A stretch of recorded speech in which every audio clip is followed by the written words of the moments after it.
の外れで振り返る幼なじみの茜空。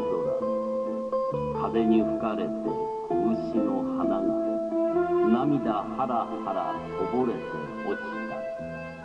思い出語ろよお地蔵さん。指を丸めて覗いたら黙ってみんな泣いていた。日暮れの空のその向こう、さよなら呼べば遠くでさよなら。おさげと花と地蔵さんと。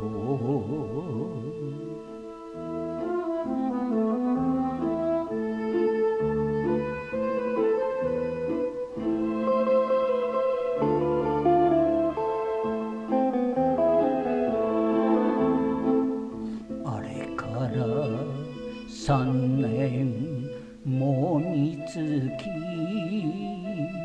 変わらず今もあのままで。空見てたって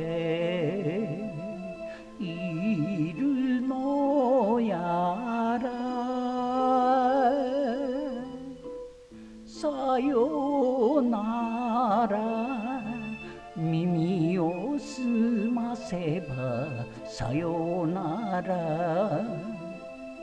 おさげと花と地蔵さんと。